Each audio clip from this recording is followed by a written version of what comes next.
Welcome back, you beautiful people. We're back in action live from the Blizzard Arena. I got a frog in my throat, but it's all good. I'm your host, Chris Puckett. I'm going to introduce my guest. We got reinforced with Sideshow. Yeah, I'm feeling really good about this week's games coming up. I'm also feeling really good about getting rid of this. This is the last week that I've got this. It is. Yeah. I've just stuck to practice range this week. I've been working on my Diva Bomb game, so let's screwing up those maybe moving forward. Can we talk about Retribution real quick before the show starts? Because I played it the right way, and then I went in and played the custom game where you can pick any hero. Who is the greatest hero to dominate Retribution? Reinhardt. Johnny saw this clip of Fisher earlier on where he was like, if you've got no aim, play Reinhardt. Johnny was like, I connect with this on a spiritual level. If you guys haven't tried it, definitely pull out the Torbjorn, the Bastion, and the Roadhog, as well as the Symmetra. Everyone gets about 900 health. It's a lot of fun. All right, let's keep it going, though, and talking about the Overwatch League here with our current standings. If you look at the big picture, you'll see that we got a squad currently at number 6, the Valiant at 13-9. Could actually jump as high as 4th place with a win here today. And Seoul play Dallas later on. If they get a win, they'll jump into 2nd place. A team that you wouldn't expect to be all the way up there at 2nd. I like it. Let's take a look at the current standings because it hasn't been pretty for Seoul. They started off rough, currently in the middle of the pack at 1-1. The big surprise for me, London Spitfire down at 0-2 after the first week. Now, they did have some rough games, of course. So they're starting out 0-2, but we expect them to be great moving forward. 3 teams at 2-0, only 2 of them perfect. That's the NYXL and the Valiant. And the Valiant get a chance to be the first team to jump out to a 3-0 with a win over the Shock. But I know the match we're all looking forward to is coming up at 8 p.m. I mean, overall, this day, if I was in the chat, I would say this day is pretty poggers overall. We got some great games coming up. Pretty poggers? Really? Already going towards the chat. I like it, John. Pandarang. Let's talk about our first matchup, though, because we start things off here with the Shanghai Dragons facing off against the Gladiators. And the Shanghai Dragons, this is the team that's been retooling, rebuilding. We got a chance to sit down with the Dragons 2.0 and hear their thoughts about the league currently. Shanghai Dragons, a lot of fans here for them today. So much love for this team. So many fresh faces. Otto, Fearless, Damon, Gaguri, Sky, and Altering in the starting lineup. 거의 진짜 신생팀이다. 6명 중에서 5명이 새로 들어온 사람들이라서 시간이 좀 많이 필요할 것 같아요. Gaguri finds effect, and that'll be it. And Gaguri and Fearless make a really nice play there. 상하이 드래곤즈에 들어오게 된 소감은 중국어가 매우 어렵습니다. Meanwhile, oh, and Damon. 因为我们有新队员嘛，沟通问题很大。 중국인들이랑 같이 생활하다 보면 자연스럽게 어떤 말이 어떤 뉘앙스로 이게 어떤 말인지 대충 감이 오더라고요.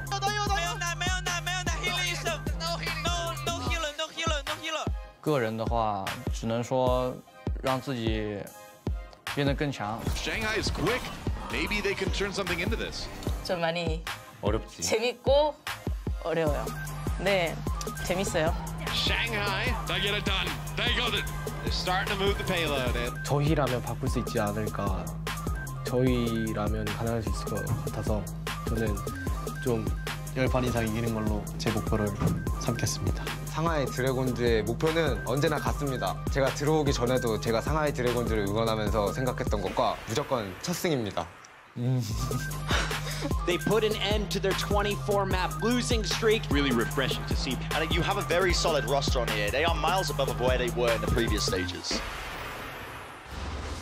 Definitely fighting an uphill battle. You have 2 different languages being spoken by the squad. They're trying to learn Mandarin to play on this Chinese team. How tough is this for the Korean players right now? It's incredibly tough, right? But they seem to be having fun overall, so I love the attitude coming out. And moving forward this season, they'll grab a win eventually. Yeah, really good attitude from them, and you saw Fearless there. He said that his aspiration is to get 10 wins. Now, to put that in perspective, they don't have 10 map wins at the moment across the whole of the Overwatch League. So this is, they have high aspirations. We'll see whether they can get anywhere close. All right, it's going to be a tough challenge here for the Shanghai Dragons, but we're excited to see this improving roster. On the other side, the Gladiators had a pretty tough start to Stage 3. They opened it up with a loss to the San Francisco Shock, but then they bounced back with a win over the Dallas Fuel. Today, though, we just heard that they're going to be missing a key member to the lineup. And for more information on that, we go to Zoe on the floor. Thank you so much, Puckett. Yeah, unfortunately, they're missing one of their star players. Fisher won't be in the lineup today as he is not feeling well. And as he is ill, he will be replaced by a familiar face. iRemix will be back on his stage. And I'm pretty sure a lot of people are excited. Yeah, you can get excited about that. I'm excited to see him back. We haven't seen him ever since Fischer has been joining that squad. And you know what? He's not been idle. He has been grinding. He just hit rank 10 on ladder and is super eager to perform well on stage. Can't wait to see what this guy has in store for us. Back to you, Puckett. Thank you so much, Zoe. All right, so no Fischer today, the main tank that we plan to talk quite a bit about. Remix going to have to fill his shoes. It's a guy we saw back in stage 1. But as we take a look at this starting lineup today, what do you guys think about the new look from the Gladiators? I think the people who are going to be most excited about Remix being played are Shanghai Dragons, because it gives them an entry into the point. You got to say that Fischer's been the better tank overall for them, really revitalized this team. Him stepping down to the bench means the Gladiators have something to work on in that. Absolutely, and looking at the DPS players as well, we have Hydration back in the lineup today. Last week we only saw Silk Thread playing that projectile role, of course, so a lot of changes coming in for this Gladiators team, and they took a loss last week to the Shock. I mean, it opens up a possibility. I'm not hinting at anything, but there's a chance. We got a Hydration fan out there with water bottles taped to his head today. I know he's going to be fired up to look at this new roster. And speaking of rosters, Blizzard Arena, are you guys ready to meet our teams today? Let's open things up right now as we welcome our first squad to the stage. It's the Shanghai Dragons. 5-King leading the charge. Here come the Dragons, the new mixed lineup entering the stage, and it's good to see that guy in a little bit towards the back. Player number 4, Dia, is back in action today. And I feel like they have been missing his Tracer quite a bit. Damien was playing last week, but I feel like he doesn't really suit the Tracer play that well, so Dia back in the lineup today, but still looking out for the Koreans Fearless and Auto to maybe perform. Damien looked like he was a little bit out of touch with the rest of his team, and that's probably because he was having to communicate in Chinese. Very difficult to sync up a solo Tracer if you're having to communicate in a language you're not 100% familiar with. Only a few days of practice. Exactly, exactly. So this roster, they're running a double Chinese backline with both of their supports. They've got Dia in to play the Tracer, so this could be a better look for the team overall, but still quite a way to go for Dragons. And you'll notice Guguri back in the lineup. They experimented with MG on that Diva for a little bit. Figured out that they'd rather have the Korean tank combo here of Guguri working alongside of Fearless. Absolutely, you want that synergy with the communication, especially. Working that out is going to help this front line, so maybe we'll see the dives synced up today. There's your starting 6 for the Shanghai Dragons. It's time to introduce their opponents. Representing the hometown of Los Angeles, let's hear it for the Gladiators. Gladiators entered today's matchup with a 500 record overall. They're 11-11 if you look at the big picture. Currently 1-1 here in stage 3. Today they're missing Fischer, but they're looking for a 4 in the map count. Yeah, and you have to get off to a good start here. We saw them lose to the Shock last week. A bit unexpected given how great they were in stage 2, of course, but today is a must-win for them if they want to contest for those stage playoff spots once again. It definitely is, and this match should be able to give us some idea of what they're aiming to do with these DPS players, because they now have 4 on their roster, and they don't have any ability to play with like a sister team or something like this. So that means A, Remix probably has had less scrim time than you would want, so we'll see how he performs. And B, what kind of combinations are they really going to use with these DPS players? At the moment, it looks like they're fielding Surefour. We didn't see too much of him recently. It was all about Silk Thread. A bit hit scan coming out from Surefour, of course, and then you have Hydration. We know him as a great Pharah player and a very aggressive Genji player as well. So looking at Surefour and Hydration in the lineup, 2 of my favorite DPS players actually. A lot of experimentation going on. I'm excited. What do you want to see? It's Anubis map 1. I want to go with some Genji coming out from Hydration here. It works really well on the high ground. All right, Los Angeles, we have all 12 players on the stage. That means we're just moments away. Make some noise for the first game here, week 2. It's Shanghai, it's the Gladiators, and on the mic, we got Uber with Mr. X. Thank you very much, Puckett. Good to be back here for week 2. And this is an interesting match. There's a lot to prove for the Gladiators. Losing to San Francisco last week, definitely not what they would have been looking for. Now, they've got to continue, at least for today, without Fischer. Yeah, it seems like, at least the Gladiators, I believe they tweeted out, a little bit of the flu bug going around. So, maybe Fischer. It's almost summer. I don't know how that works. You don't know, you don't know if Silk Thread's sick as well. But I think you see the roster they have out here first because, Silk Thread's a new player they just added. So, maybe if Remix hasn't had a lot of scrim time, you go back to the players he was playing with. So you could try and recreate the conditions of, last stage or stage prior, perhaps. Yeah, and I mean, this is a map that was in stage 1, so that's the split we saw Remix play a ton. So you'll think he'll sit up on. Huh? Do you think that's a stretch at all? What do you mean? To sort of say like, oh, you know, we're going to try and recreate the similar conditions. Yeah, it's a bit of a stretch. I mean, it's probably your best option if the guy doesn't have a ton of practice, right? I mean, let's say for offense, you know, you have some like complicated comps where, you know, Fisher's the one doing a lot of those like play calls. You know, if iRemix comes in, you can just go back to a dive, right? Where you have Surefour can play Tracer, you can play Widowmaker as well, and then Hydration can also play whether it's Junkrat or Genji. Some of our best moments as well we saw from iRemix with the Reinhardt plays that we saw from him. He definitely reminds me as a player a little bit like Nobi in the fact that he definitely is more of a protective tank player. And like many of our Western tank players are not really, you know, that keen on getting too deep and going for the dive there as well. We see a lot of teams have supplemented their tank roles with players from other regions or players with those different mindsets. But we're going to see the Orisa from him at least to start this off. And it does make you think, you know, if we're seeing Surefour Widowmaker, we're seeing iRemix Orisa, kind of makes you think high ground setup with the Orisa Widowmaker really on defense. Or they can set up on the you know, that lower platform. Remember during stage 1, the meta kind of changed where everybody was set up on, you know, the top high ground. You had to have the Mei come in, boost everybody up. Then it went to where the Orisa would stand on that front platform but with you the keep Widow the Widow behind, right? Well, no, the Widow would stand there, and then once the dive comes in, then they grapple all the way away because they use all those, you know, movement abilities to get up on that first platform. Then the Widow gets away. So sometimes, if the attacking team, right, isn't playing a Widow, it's not a Widow battle, then you can actually sit your Widow all the way back without using an Orisa shield, and then the enemy's Genji, they're probably using dive if they're not going to run a Widowmaker comp. Then your Widow, there's a line of defense in between you, so if the enemy Genji's trying to dive, you can interact a lot more with him if you're the tank line and sort of intercept him before he gets on top of your Widowmaker. And then we can talk a little bit about the Shanghai Dragons. Obviously, don't know what they're going to run in this match. It's obviously a lot easier when you know the defensive team. Offense has a ton of time to, you know, do some ridiculous things in the spawn. But I think we've seen some things. Like the desk mentioned, you know, they obviously struggling with communication. You know, 2 different languages spoken by this team. I think, you know, you have the 3 Chinese players and the 3 Korean players come in here today. I think that may help some things out. Hey, we talked a little bit about, you know, prior in the week as well, a couple of these players coming back into the mix. Hydration, we're going to see a little bit more of today, which is going to be good. So we sort of, you know, flickers of him. We didn't see much of him in last week. We didn't see him at all. Yeah, it was just Surefour and Asher. So Hydration's back in the mix. So we can look forward to some of that high-level projectile focus playing the Junkrat. What a perfect hero for this man. And it's nice to see Dia back as well. Dia goes back to China at the end of stage 2 for a bit. Comes back. I think they missed him because Otto's Genji has looked really good. It's been incredibly good. They were missing that Tracer play though. You know, Damon's Widowmaker was, you know, pretty effective.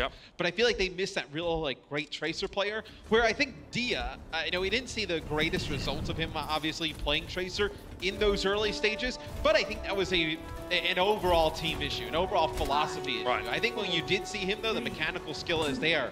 It's whether the team supports him or not. So we're looking at upgrades across the board on the Shanghai Dragons roster, and they're out of the gates.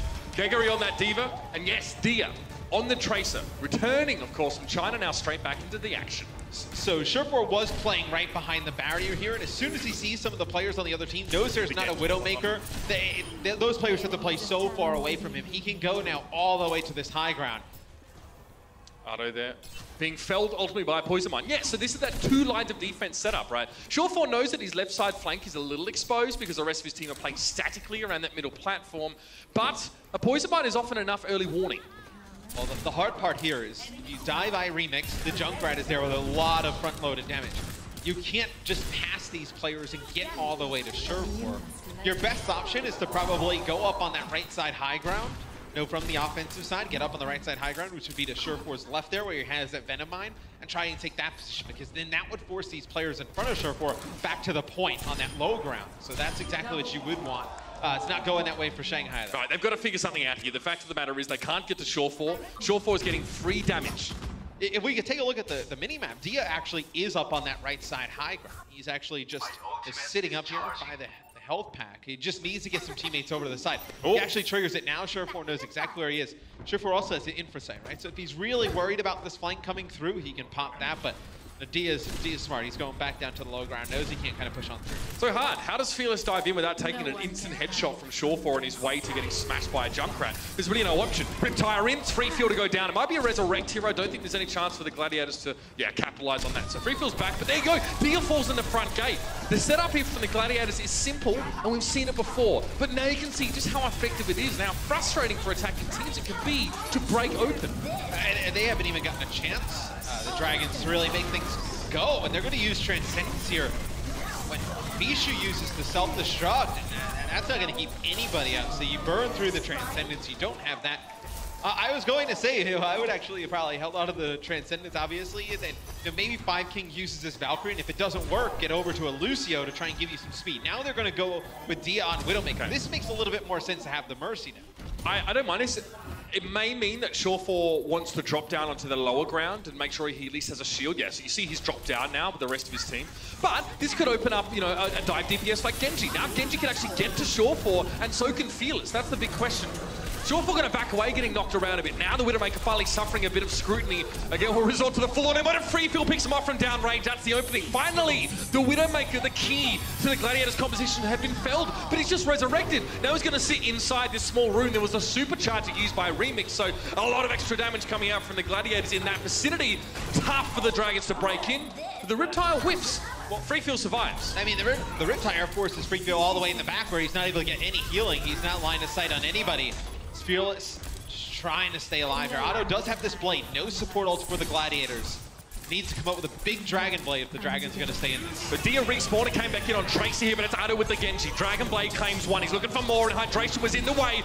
It'll be a D-suit here, and that extra kill on the Junkrat. So very good foray for Otto with the Dragon Blade. That will give the Dragons this point. I like that Dia switched over to the Tracer after they broke into that first point, because the Gladiators were breaking line of sight, Matt. They were sitting off in that little room, so Widowmaker's not going to have any shots. Switch to the Tracer, keep the pressure going. I like it.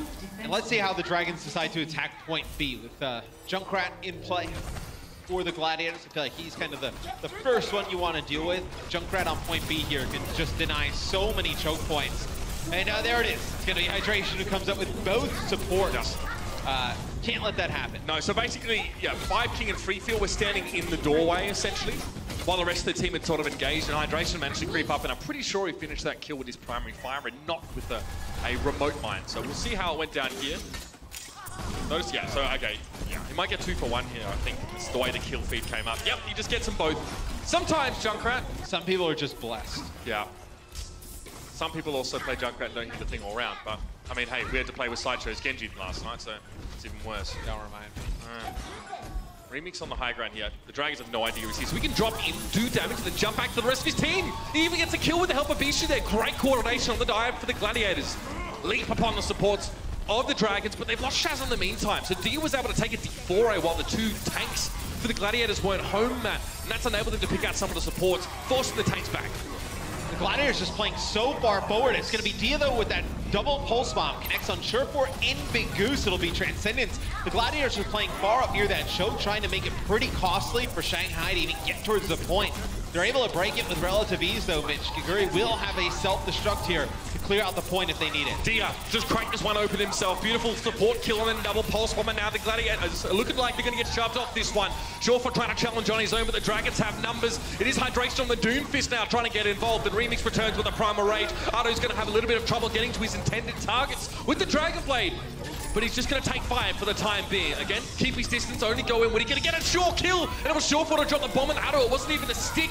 He sort of bumbled his way on top of that explosive. And now Dia has to rescue the Dragons with the help of Gregory once again. But they're outnumbered, man. They're starting to fall back. Yeah, the Gladiators should be able to hold on here. Point B on a noob is so difficult to take. Then a few of the members for the Gladiators will push on forward. A few will go back towards the spawn. As you're probably going to see some changes. Hydration will go back to Junkrat. Man, Dia's pulse bomb. This is what really gave them the opportunity to take this. Let's get a look at it. Okay, so... Oh, you got an Angels! Yeah, it goes on to Big Goose. I was like, there's no way this connected on the Surefour, and then he ran into it. And Big Goose queued up the ability, right? He hit that shift kill, whatever his key is, before he got stuck. So he actually... Yeah. He could have interrupted it, though. You can press Guardian Angel again to stop, but the distance was so short, and the input lag of realizing what was going on probably got his Tracer killed there. Not ideal, but Hydration for now holds the fort. Dia down, resurrect here from 5King. Yeah, the Dragons do get 2 ticks, though.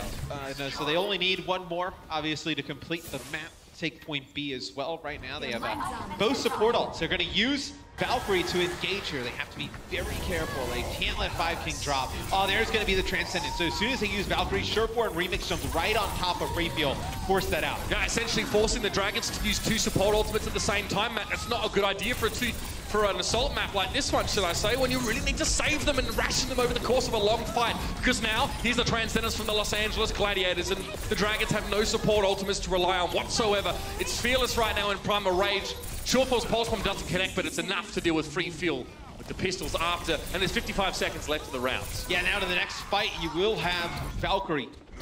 4 big gooks, so you'll have that big Mercy ultimate. It's huge there, where Surefour and Remix are able to force out that Transcendence. You don't want to use both of those support ults at the same time, because they're trying to use the Valkyrie to provide all that healing to everybody and just kind of engage as one, and then just like set up on the point, then use the Transcendence with Otto's Dragon Blade to close it out, right, once the fight starts, but they don't have the ability to do that. Yeah, I guess it helps the Dragons fact that there's no Transcendence available for the Gladiators, so they need to cut through. We'll get past a Riptide first, which is enough. Here's the poor part for the Dragons. They're probably going to get another Transcendence. The issue is Hydration has his Riptide. Down now, let's see what that does. It gets 2. Dia and Fearless are down now, and I'm quite sure that Fight King would love to get a Resurrect on these guys, but Otto now needs to respond back, fire some more shots across the bow, but it's only Hydration going down. Hydration's already done his job in this fight. He already got those 2 big kills with the Riptide.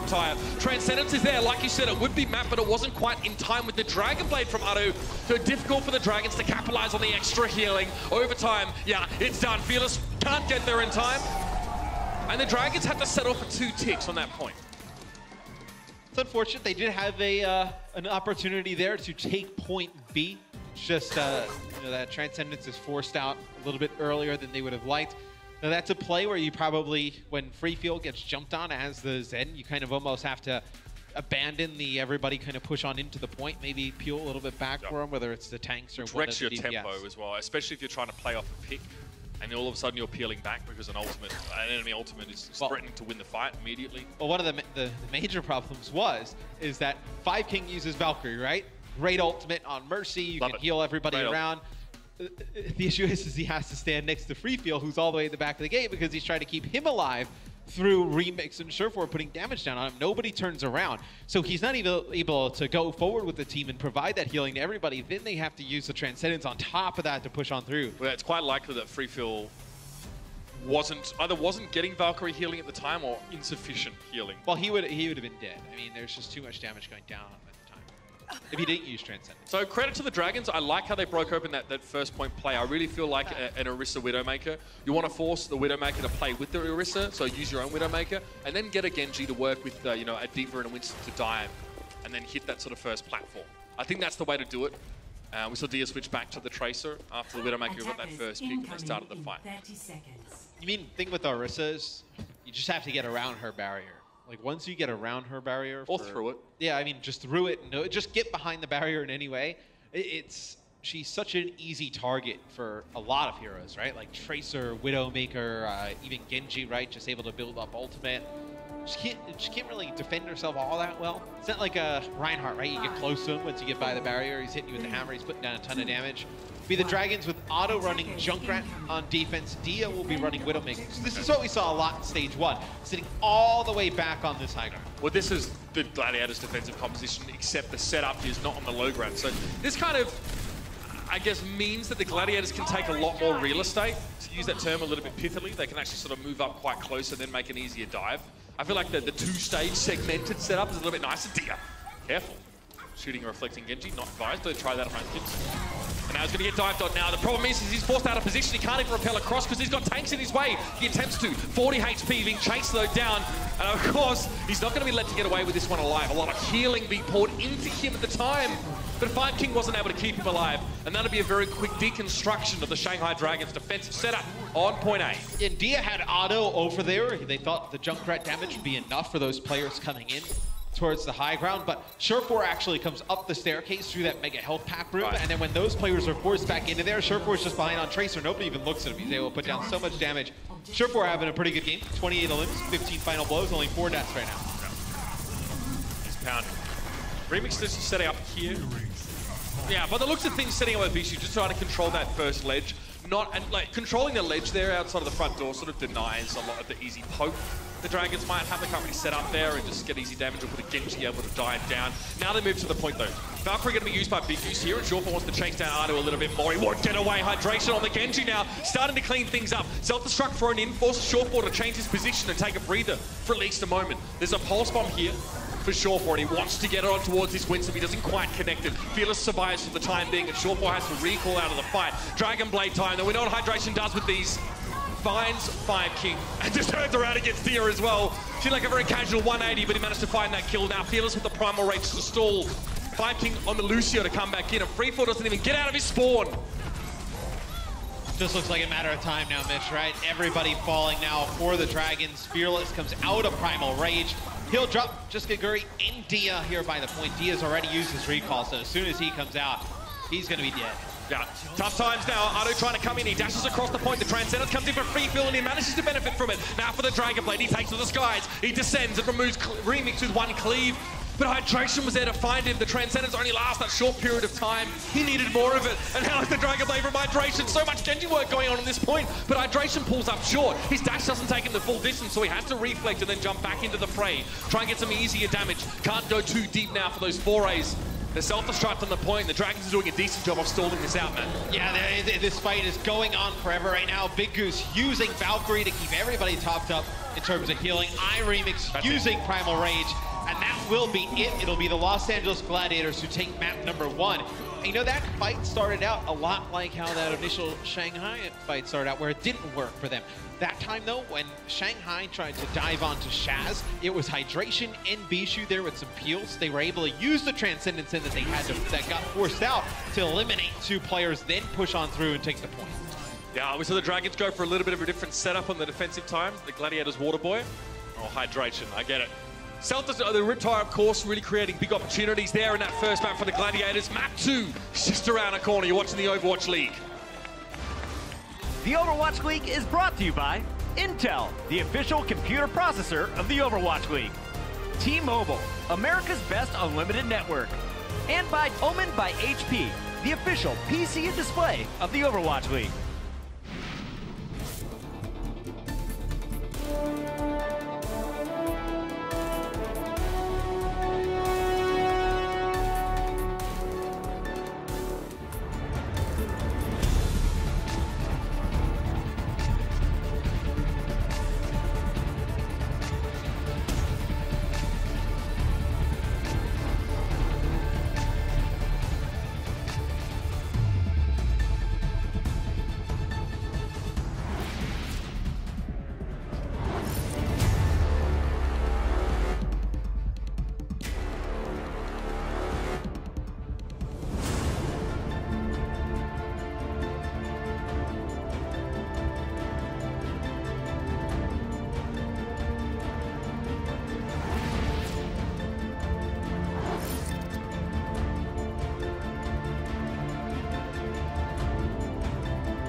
This is some good brawling from the Shanghai Dragons. They'd like being aggressive. Real momentum start to get built up here for the Los Angeles Gladiators. Looks like the plan is coming together for the Gladiators so far. Shanghai putting together a really strong hold here on point B. It's a shooting gallery for sure for... He is very well charged up. It doesn't get any better than that.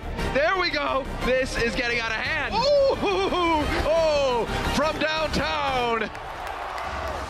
Already a 1-0 lead in maps here for the Los Angeles Gladiators. The Shanghai Dragons, not too terrible, I don't really think at all on the Temple of Anubis. It's a lot like what we've seen from them over their last, 10 or so games. It's just these like small mistakes in each one of these maps. It ends up losing it for them. It can unravel you very quickly. What do you think? Okay, we're going to get onto Blizzard World, by the way. That's our next map. I want to quickly revisit something as we didn't go to the desk in the break. What do you think about the defensive setup for the Dragons there? Having the Widowmaker and the Orisa all up on the high ground, having the whole team sort of set up there. By the way, Silky Smooth, Ted Wang is in. It's a strategy on Anubis that was good at the beginning of stage one. Yeah. And then fell out because teams figured out how to get around it. So I think it's just... Literally and figuratively. Yeah, it's just having Shanghai, get up to date with what teams are playing and what teams are used to, right? I mean, that's something that we saw a lot during stage one at the beginning. A lot like how we saw Bastion on Junkertown a lot at the beginning. The teams figure out how to play around it. I want layers, right? I want that layered defense like cakes or onions if you're an ogre. The point is having the Orisa set up first. Have you seen Shrek? Come on. Of course, you watch kids' movies all the time. That's how you keep in touch with your base, right? Yeah. The point is like, having that Orisa set up on the lower platform, the Widowmaker back behind, we already discussed it, right? It's hard to dive on that kind of thing. Blizzard World, though, that's been an interesting map so far for us. Obviously, there have been changes made on live that are not in effect on this patch. So we have the Blizzard World before the spawn point, before the checkpoint was changed. B is pushed to the other side of the gate. So you actually have to go through the gate by the defender spawn for point B. So it's tough to push on this patch, essentially. Well, we have said that, but we have seen some teams complete this map. So I think teams obviously still figuring out how to play Blizzard World. A lot of chokes here at the beginning. I know some high ground set up for defense. I just love Schnack's Ramus, bro. Yeah. That just makes me smile. And I think Shanghai, obviously, with a lot of the changes coming through, and they still seem to be experimenting with this roster. Okay. I don't know when we're going to see them at like 100% strength, right? Like a lot of teams have like committed to a roster. That's their core. They're going to play in 90% of the games. So funny how different that is from stage one where everyone was like, oh, no, I'm going to play. Substitutions all over the place. Well, I feel like, from the team standpoint, like you looked at it as, okay, it's a 40-game season. Let's try some stuff out in stage one. From like our perspective, and fans, they were like, oh my God, we're losing. This is the worst thing ever. Not only do we want, but we expect to see the best of these teams at all times. But finding out what that is actually apparently not so simple. Anyway. But you look at some teams that struggled in stage one, and everyone's freaking out. You'd much rather like in a stage two, like where the Outlaws struggle, finish 5-5, right? Like that's a huge win. Struggle season. It's a win, right? Yeah, it's a hard stage for them. So obviously this first point, we see it's a very tight choke that opens up. I feel like defending teams like to hold at this point a fair bit. Yeah, it's where we get to see that Sombra a little bit more. And it will be Silk Thread being brought into the Gladiators roster only recently, and now, of course, in this map to play that role. Shawfall's classic Tracer. So, I mean, this is kind of the setup when Asher's not present. We don't get to see a ton of Shawfall's Tracer, because obviously that's what Asher is the specialist at. But this time, things are a little bit different. Let's see what the Dragons bring on the attacking side, Matt. I'm very curious. So I do like the McCree pick from Dia. A lot of defending teams here, Mitch, have started to just run like counter dive. Or just run a dive comp, right? Just dive the offensive team. Just because there's those small doorways and whatnot, as you see Fearless kind of moving throughout the map. Where, if Fearless goes to his left and the rest of his team follow him, you're going to be able to dive into that small room, get a ton of damage down. Now, we saw the Dragon, should I say, have a lot of trouble against the Valiant on this map last week because they were too hesitant in approaching the first point. They were unsure. They jockeyed back and forth. It took a long time to get into position, and they got picked off on the way. So this is vastly better for them if they're getting to the point without taking any casualties yet. But the real fight is just about to begin. Fearless already dives out. I guess that's an attempt at killing for free fill, but it didn't quite work. He already went down, and with Fearless getting hacked up, there was no way he was going to jump out and put a bubble down. Dia, I mean, McCree's always going to get dived on pretty heavily. He's a big target for that. And when Dia's missing his front line, there's no way he's going to survive the scrutiny of Bishu in Remix. And the scary part about playing McCree against this comp is if you use the flashbang on Surefour or Silk Threading, you don't complete the kill, you're most likely going to die to one of them when they come back. Silk Thread can obviously bait it out with the translocator. You know, you throw a flashbang right before it hits, you know, translocate out. Surefour on Tracer could obviously recall out of it, so Dia's in a tough spot, especially because then you can have the tank start diving out on him. There's a big EMP that comes in from Surefour. That's just gonna crush from a Silk Thread. That connects with 5 players there. Otto was the only one who wasn't affected by it, but he was busy going on a wide flank. Right now, Otto's up on the, you know, up to Silk Thread's right-hand side. Geggery, that's a pretty annoying stagger. She's gonna have to go for a swim or jump back into spawn. That's probably gonna be faster with her proximity. Or just hang around. Okay. Well, she's 61%. No, you definitely want to move back for that. I don't know why. I don't know what the discussion here is, to be honest with you. You're just enjoying what the map looks like. I guess there's time anyway, right? Because they've got a couple of hero switches. So Dia switches to the 76. This is going to give him a little bit more flexibility. I guess he can run away from dives, for example. Yeah. Extra hero in the Bardic field is pretty nice as well. You don't have anything to really stop those flankers, though. That's all. Yeah, now you've just gotten rid of your one way of dealing with them with CC, with that flash. Which those have been the big 2 difference makers for the Gladiators. It's been Surefour on Tracer and Silk Thread playing Sombra. You're right. 5 King and Big Goose both using their Valkyrie here, but look at this. It's going to be free field. You're forced to use that Transcendence early and again. Okay, 5 King was pocketing Fearless for most of that fight, and Bishu's finally gone down to Geggery there. Now it's going to be the Primal Rage. Fearless still opts to go back to the rest of his team. Again, he's always thinking about peeling for them. He can still do that during Primal Rage, of course, by knocking any potential assailants, of course. Geggery with a second kill of the fight. Silk Thread's down. Fearless pops the bubble, and the Dragons move on to the point now. Surefour's in a position to flank around. It's likely the Gladiators will have another crack at this. It'll only be 1 attempt, and Silk Thread will have his EMP. He's so far out, though. He's spawning all the way by point B. They have to get a touch. Surefour will jump on there with Remix. Dia now stymied heavily by the shielding. It's tough for 76 to get damage done with them. But Remix goes down early on. He goes too far. Otto picks him up. And that's a pulse from him for the Tracer. Special delivery, but it doesn't connect. It was a stationary object, but he didn't manage to get the stick. Big Goose was going for the Resurrect, and he will get it. And this is going to let the Gladiators back into the fight, potentially. Surefour dealt with Dia, and then Bishu does get flattened by Fearless, and that's a good clean up there. That was looking a little bit scary for a moment. Silk Thread pops in after the fact, but the fight's already won. It was another 5-man EMP there from Silk Thread. He's able to connect on most of the players of the Dragons. It doesn't work out. The Dragons able to hold on. So now they'll unlock the payload, start moving it up. Okay, already an early dive, so we see that Fearless is doing more just for scouting to see who's up in the high ground. There's no point committing to some sort of push or fight on the low ground if you don't know who's up there. Oh, Surefour, that's a Helix Rocket. Nicely done by Dia. That is at least what 76 offers you, a bit of that burst if you're sort of trading in the CC, and now he springs forward. Tactical Visor, definitely going to force Silk Thread out of line of sight. There's no way the Genji can challenge right now. It's a big backup for the entirety of the Gladiators. This will be the hardest point of the map for the Dragons to take. This is where you see a lot of teams struggle. They'll get back 3 players on the payload, start moving it on forward. Silk Thread switches to Genji, so you'll have a little bit more dive potential to try and get on Dia. It'll be 5 King using his Valkyrie early. It'll be Transcendence used here by Shash, just trying to keep Big Goose up to res Remix. 5 King currently in Valkyrie for the Dragons, so there's a little extra healing being given right now, but he's doing his best to stay safe, and Fearless has done a great job here of just corralling the backline out of position. Jumping back in now, Shaz was not in a position where he could do any damage or heal a lot of his frontliners, so that Primal Rage from Fearless, very important to remove line of sight from the enemies in Yata.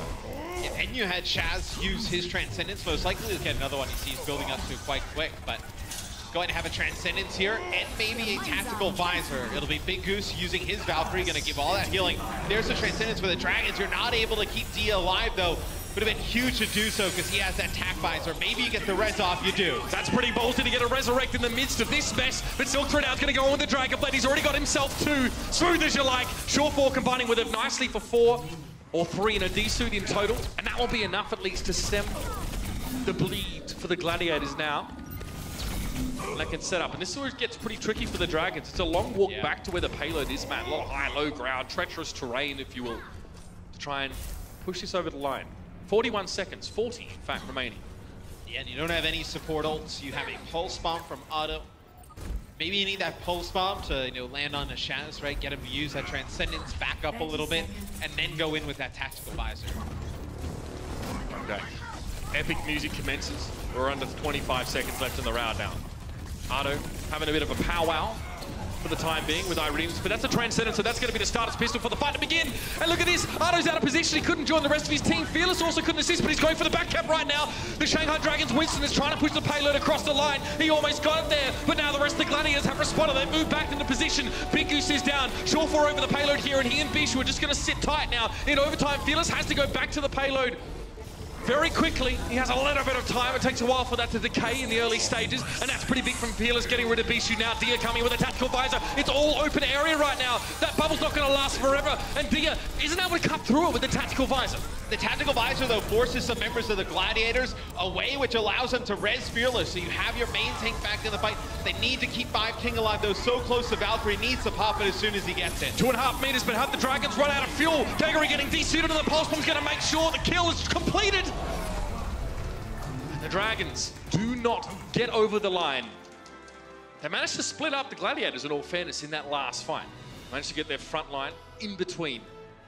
A little bit frustrating, but that's the map right now. It is a long push, and that checkpoint is very close to the defending spawn. Yeah, it's going to be very difficult for the Gladiators to take that second checkpoint. I thought it was a pretty good attack there from the Dragons. I thought Gregory had a very good first half. She has 10 eliminations, 5 final blows.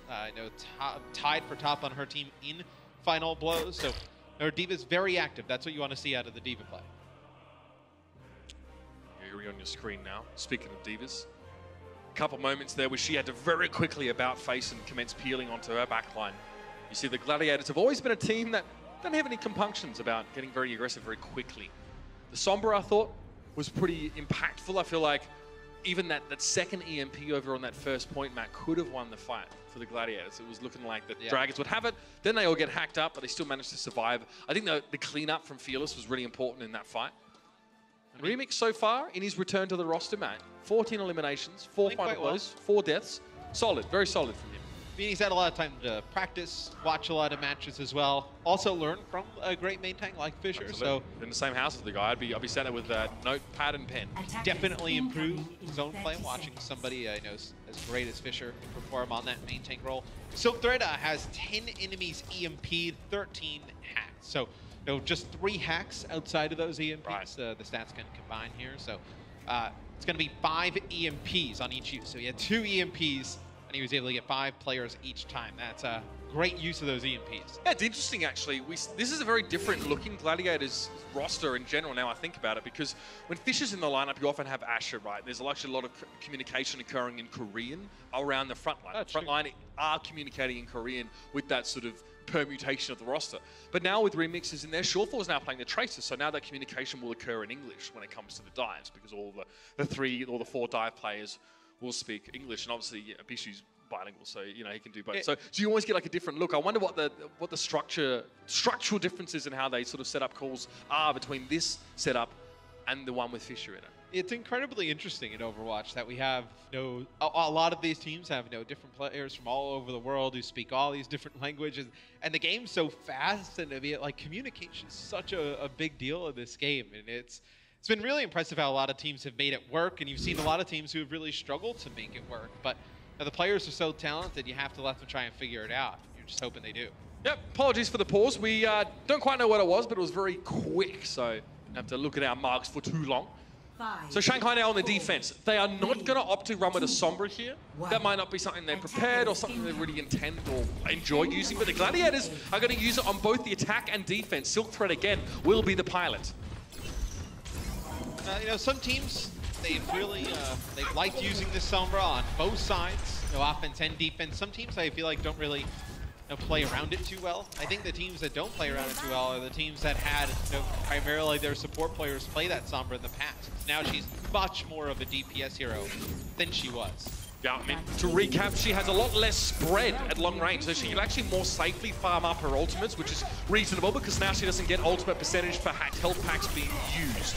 Bishu's already dropped into the back line here. It's tough to watch, but he's looking straight for Fearless. The micro rockets there. Obviously on live, D.Va's doing less impact damage and also less damage with her micro rockets on this patch. She's still very deadly. A lot of burst available from her. It was actually a really nice play by Silkthread to set that up.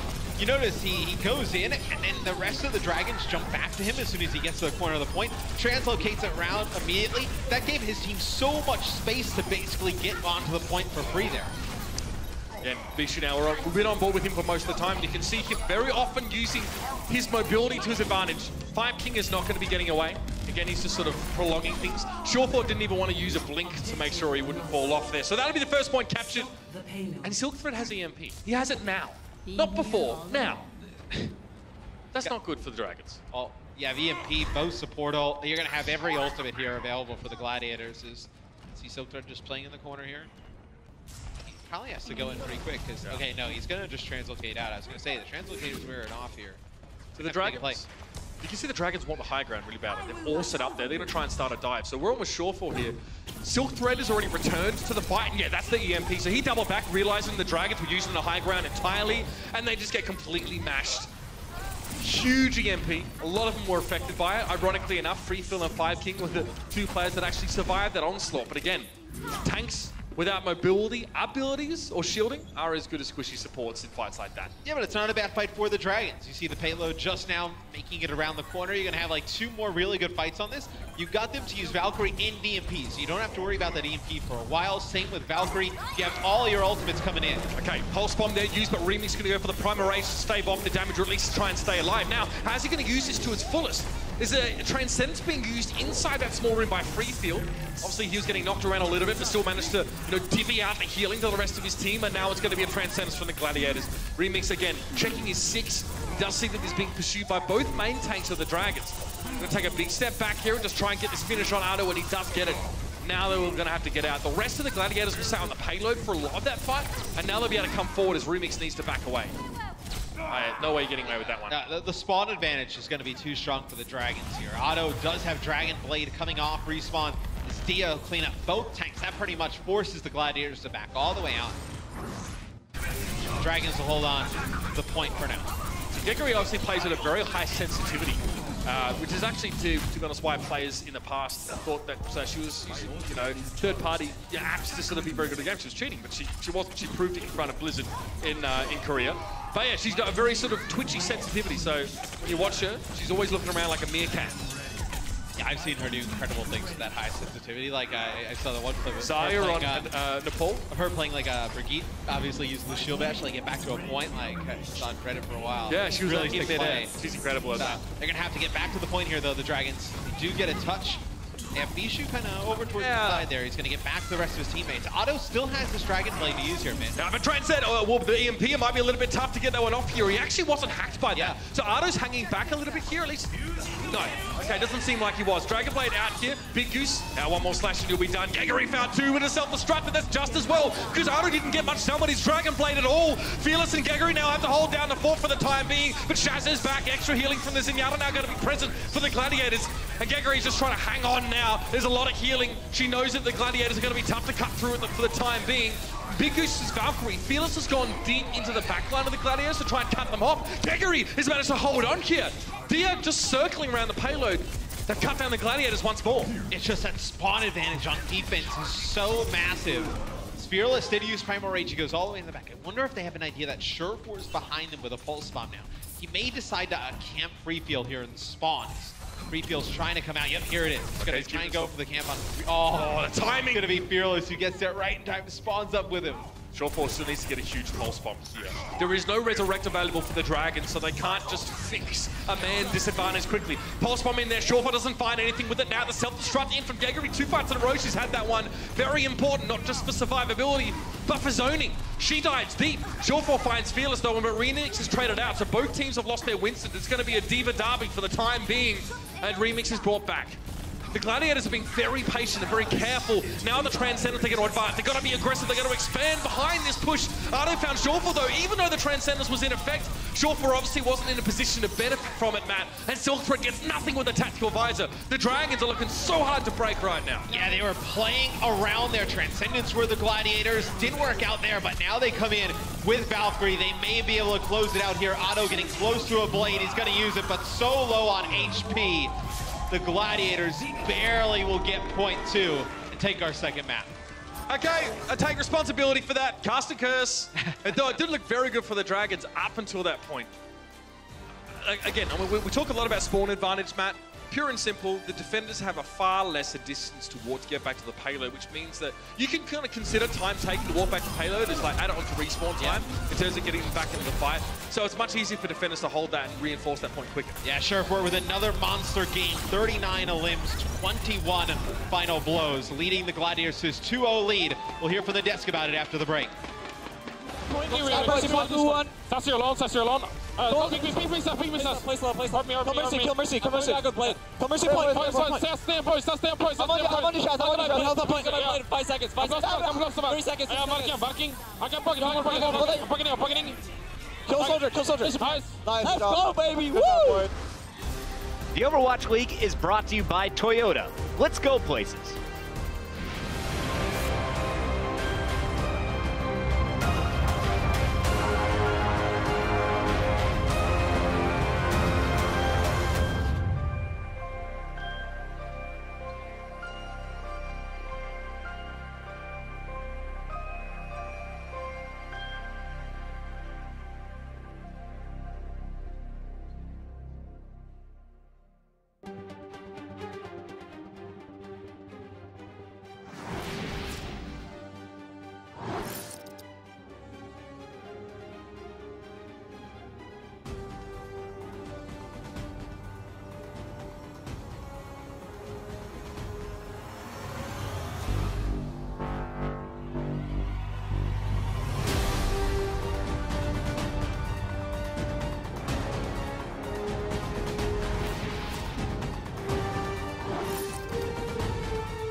The Dragons have put up a fight, but they still find themselves down 2-0 at the half. It's been all Gladiators through our first 2 maps. Welcome back to the Blizzard Arena, everybody. It's Puggy here at the desk. I got the crew with me once again. You know these guys. They're roommates with different bedrooms. It's Sideshow. It's Reinforced. Sorry, you made sure everyone knew. Did you know that soon Sideshow might be roommates with XQC? Literally. Yes, yes, a new main tank. We'll get a chance to talk about main tanks a little bit later. Let's start here with Shanghai Dragons, though. Dia was missing last week. He was missing towards the end of Stage 2. He's back in action today in the place that we saw Damon running last week. How are the Dragons looking in our first half? Personally, I think Dia is performing better than we saw from Damon last time. Damon kind of played a little bit alone, was going for individual plays, and didn't really seem to be synced up and died a lot early in the fights. We've seen Dia with some pretty clutch pulse bombs, a couple of plays. I think there's still a long way to go here for the Shanghai Dragons, but there are some positives to draw. Johnny, on the other side for the Gladiators, we knew the questions were, how is Remix going to play on that main tank? And also, who's going to be playing the DPS? What have they shown us so far through the first 2 games? Well, they started off with the Widowmaker and the Junkrat composition, and it seems like they did their homework going into this matchup. They didn't sleep on the Dragons, and,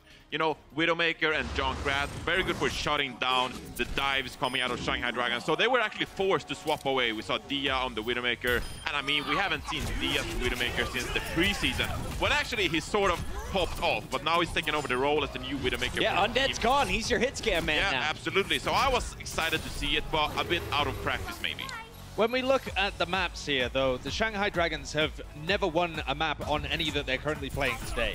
And the LA Gladiators... Let that sink in real quick. Yeah. They have never won on any of the maps that are being played today in this match against the LA Gladiators. The LA Gladiators have only won Anubis once. It's probably their weakest map. And the only team they've won against is, you guessed it, it's the Shanghai Dragons. And that was all the way back in Stage 1. And they still put up a similar level of performance here. And so for the Shanghai Dragons, they're kind of in a slump. Now, if we go back, if I take you down a little history road... Can we do this? Yeah, the Shanghai Dragons played against the LA Gladiators. And it was the second match of the entire season.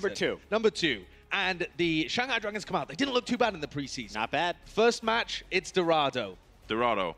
Destroyed as well. They only got 5 kills out of it. They went 5 kills and 25 deaths. They got beaten up by the LA Gladiators. 1/5 of the kills, yeah. And so when they went into the half, they had 84 deaths and 29 kills. So almost 3 times as many deaths as kills over the first 2 maps. Now if we look how they are now and try and compare that to and contrast to that old roster, they're currently sat at about twice as many deaths as they have kills. That's better so it is definitely better, but there's still quite a way to go before they can start to contest. Now, the caveat to this is that I think the LA Gladiators as a team has gotten better. So even though the Shanghai Dragons have improved, there's still teams that are outpacing them at the moment. Everyone's kind of evolving. Yes.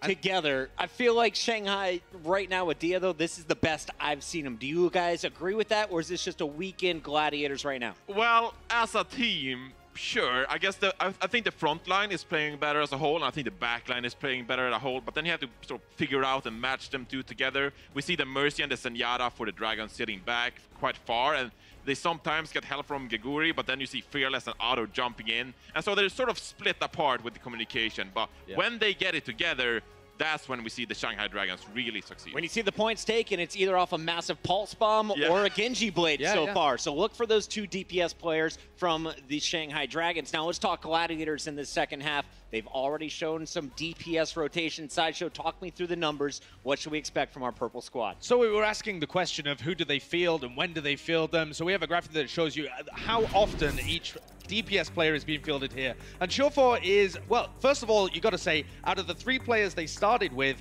it has been a fairly even kind of 2/3 of the time just being able to rotate that around. Silk Thread, now they seem to be splitting it very even. You got to say that when Silk Thread is added in, you're expecting everybody to start dropping down to that 50-50 rate. But Surefour gives them the most flexibility. He can play the Tracer, he can play the Widow and the McCree. You heard Fisher talking about how he rates Surefour as the best Widow in the league. Slight potential bias, I would say there. But the Gladiators are really having a nice rotation of all these guys through, and it offers them a lot to play with because they're so flexible. But I don't think we've quite figured out what they're doing. Yeah, and there's no Tizumi. Where's Tizumi? Missing all of this. He's just the best Widow in the league. Yeah. He's the best Widow. Let's talk about the second half here, guys. It's just 1 map away for the Gladiators to lock up the match win, but they're looking for a 4-0. They want that perfect map count in this match. You got Nepal, you have Route 66. Which one is Shanghai a bigger threat on? I think maybe Route 66, if they can rely on big performances from Dia. He really hasn't played much Widowmaker the entirety of the Overwatch League because he kind of had to give that to Undead because Undead could only play 2 heroes. And now he might be unleashed a little. I disagree. We heard from Fisher, the man himself. He said that Surefour is the best Widowmaker in the league. I take his word for it. Nepal is going to be the map. I believe him because he is the most handsomest main tank in the league. All right, that map is coming up, Nepal. Of course, we also want to remind everybody, Blizzard Arena is open to the audience. We have lots of seats available for you guys this week, especially tomorrow. If you want to come check out some of the best games, get your tickets right now. We hope to see your beautiful faces. Second half is coming up here, 4-0, 4-0. You guys both calling it? 4-0. I do believe so. It's all the Gladiators. That'll make the hometown crowd pretty happy. Halftime is over. When we come back, it's all about Nepal. The Overwatch League is brought to you by T-Mobile, America's best unlimited network. Omened by HP, the official PC and display of the Overwatch League. And by Intel, the official computer processor of the Overwatch League.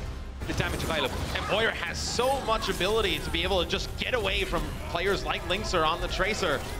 Now getting very close, building up the ult, and there it is. Oh, okay, the coalescence coming out here. Jaehong's just giving the Houston Outlaws a good hosing down. Oh, they're clean indeed. But that push from Seoul was nothing but dirty.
The LA Gladiators have kicked off this week's matches with a 2-0 lead over the Shanghai Dragons, and even without Fisher, these guys are looking solid. I personally have been enjoying watching Dia do his thing. He's been one of my favorite tracers to watch throughout this entire league so far, and seeing him back in the lineup is good. And I believe with this lineup he's around, we're going to begin to see him thrive and really do his thing as we progress forward in this season. But before we get back into the action, I want to remind you guys that the Overwatch League Twitch All Access Pass is available right now throughout the entirety of Stage 3. So if you want a more enhanced viewing experience at home, be sure to check that out. It's free now. All right, guys, so let's go ahead and hop back into the action right now with this match with our casters, Uber and Mr. X. Thank you very much. Malika went back here. The desk, I feel like, was pretty straight down the middle about this one. They said, look, Josh probably going to be a 4-0. And I remember the match that he's talking about on Dorado from stage 1, because the Gladiators on defense ran Hydration on Doomfist, Surefour on Widow. I'm pretty sure the Dragons played right into that. So they had a, I remember the Dragons, I remember like it was yesterday, the Dragons had Widow Tracer and then switch off of Widow Tracer to go to McCree Tracer. Never really gave themselves an opportunity to fight back. Hydration in for Silk Thread here for Nepal. So the drought is over. You think Genji here, you think Farah, you think Junkrat. See here that the map set the Gladiators obviously up 2-0 right now. This map, if they were to win it, would give them a series win. We would still play Route 66 though. What do you think about that? Fisher saying that Surefour is the best Widowmaker in the league. I think it's a little bit of team bias. Also, I mean, we have the stats, right, that tell us a lot. You'd have to look at some of the stats over his recent performances, because Fisher does say during that, he didn't think his Widow was that great. And then because he put him on blast. Yeah, put him on blast, started to pick things up. Well, his version of putting him on blast is saying to someone else that we don't have a great Widow play. I love it. It's a way to put him on blast. But I think you have, obviously, Pine when he's in, the things he can do on Widowmaker. I think you look at some of the stats, Carpe is definitely at the top of them. I think Linkser is one of the best Widow versus Widow players we have. So Widowmaker, Baby Bay too. I mean, Widowmaker on the LAN client is so, it's like a completely different hero. And these guys are so talented with just the ability to aim and position that everybody's a pretty good Widowmaker. It's just at the top there's some really, really nasty ones. Well, he's a different hero. Farah here coming out for Hydration, and we see it from him fairly frequently. And you notice that the Dragons use the Lucio speed boost to get across onto the Gladiator side of the map, and it's worked quite well. They were able to take their pick of targets, but they've left Surefour alive. Now it can be more than just a thorn in their side. And he's going to group up with Remix. So Remix is standing behind him, Hydration's above. So there's 3 players here, and Bishu and Big Goose are about to rejoin them. So they'll be able to collapse on this point and actually have a 5v5. And the Dragons want to fight near the point because that forces Hydration down to the point. That makes it a lot easier for them to kill out. No 76, no real hit scan pressure to get Hydration out of the sky. They need to force him onto the point. He takes out Otto. Pulse Bomb dropped in again, Surefour. This time it claims 5 King. It wasn't a stick, but it was close enough. 5 King wasn't able to get out of position in time. Now the Gladiators, this is all well and good to be winning a fight, but they need to take the point. And Dia's made this a little bit harder for them now by removing Bishu and Hydration in sequence from the equation. Bit of a slap there. It's going to enable Gregory to be taken down by Surefour. He didn't have quite the damage in the full clip. The Gladiators still do not control the point. They're unsatisfied that they had the advantage to press forward with. The Dragons will start at a 40% lead at least. Yeah, I was wondering if the Gladiators are going to switch off Farah, but it looks like they just decided to back out. Surefour's still in there. Where are the Gladiators? Just trying to put pressure. They've actually pushed Shanghai off of the point. Shanghai out in the open. That's exactly where you want them. Big Goose firmly locked there to Hydration. Hydration has a rocket barrage. They need to be careful. They can't just get flanked by this. Free field was already so low before the dive even began, but he's able to, he's got to use the Transcendence now. And Otto's now just really sort of surveying his options. Right now, the Gladiators are actually very spread out, but they're approaching the point from the far side. That's going to be very dangerous play, Hydration. He tries to go in with the barrage at point blank. Frustration, perhaps, that his team haven't made any inroads so far. But he goes down. His defense matrix down. None of the damage really sticks anyway. And Otto now can clean up. Bishu getting desuited and taken down. A melee attack is enough to do the job. Otto sneaking away.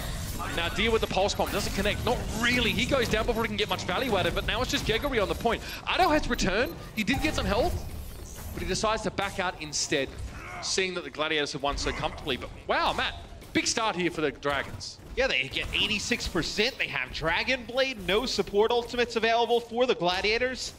This is looking pretty good for the Dragons, Mitch. They've done a nice job of... They haven't really dealt with Hydration's Farah, but they've just put enough pressure on him to make him, not a huge factor. Here's the Dragon Blade. Need to get something out of this. Chaz, he's in trouble. Otto goes in, and he takes so much damage that he can't really go for any more off that Dragon Blade. But again, with Chaz and Surefour missing, it's a 64. Big Goose is down, no Resurrect available, and the Shanghai Dragons will retake the point. The Gladiators have a couple of options here, most of them revolving around Chaz getting his Transcendence for the next fight, but it's going to be a very tight margin. Only 4%, and the Dragons will have it. Yeah, they had an opportunity to demech Bishu there, and they didn't get aggressive and push all the way through. Doesn't matter, the Gladiators don't get to the point. They don't get a touch. It'll be the Dragons who win our first stage here on Nepal. Dia on Tracer, 9 elims, 7 final blows. And you know, we saw a stat, I believe it was during the break. It was like Free Fuel and Shaz looking at like just the Zenyatta's. Like Shaz with, I believe it was like 6 or 7 final blows, like 22 eliminations. And I don't think Free Fuel had a final blow there as the Zen.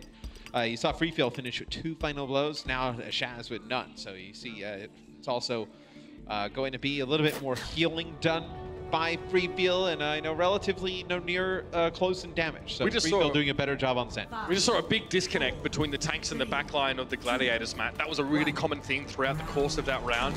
A lot of people getting caught out of position, supports dying too early in the fight. Problems that the Gladiators haven't really had for a while, but this is a different lineup, and having a main tank switch is definitely going to take some getting used to. They need to shore those things up, though, or the Dragons are going to take map 3 away.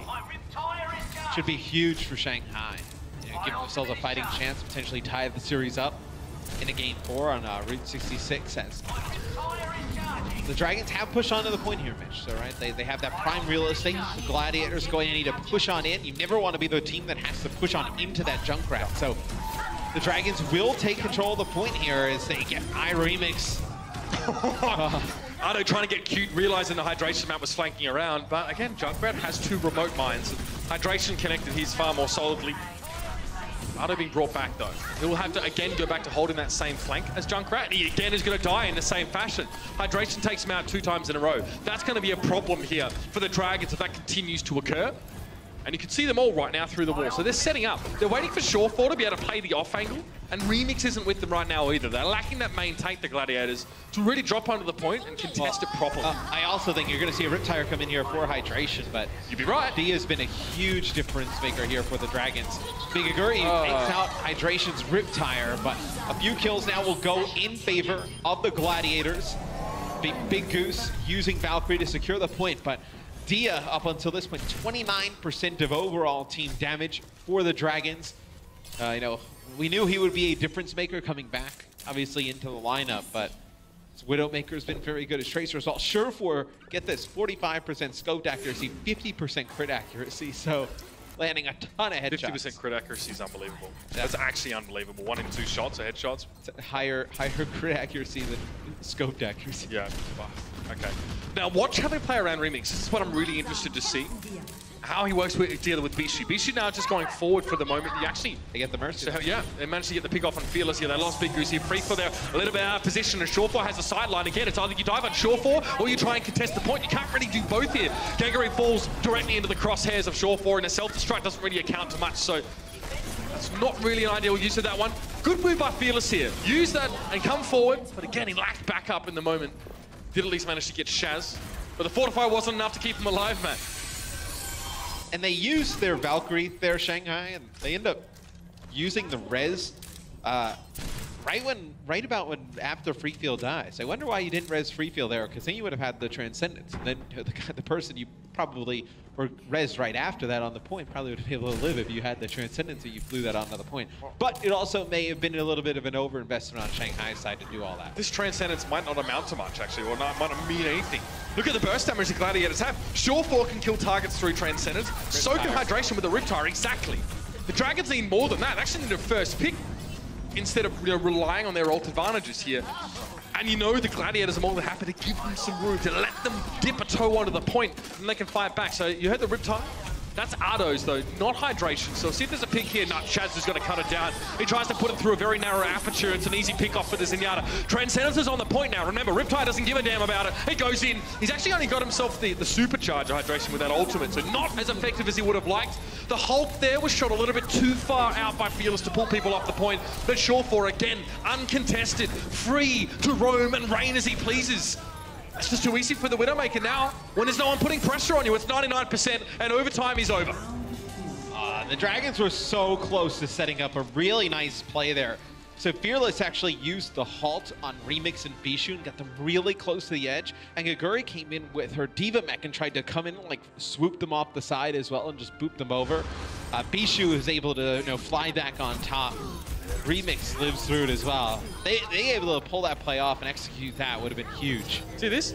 This never happened to Shore4. During that round, he wasn't being affected. Chaz has just gone from coast to coast there.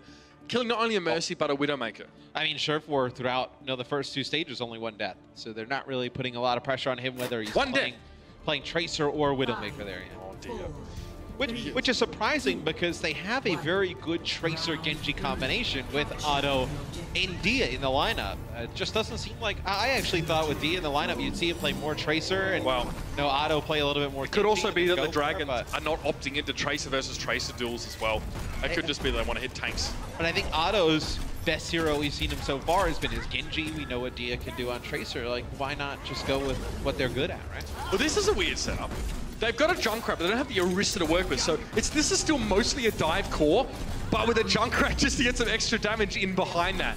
I'm very curious to see how Hydration actually sort of navigates the situation, sort of stays alive. Riptide is still going to be just as devastating, but his damage is far less direct than his compatriots. I also think you could see Junkrat here for the Gladiators, as you see Bishu get defect in the feed.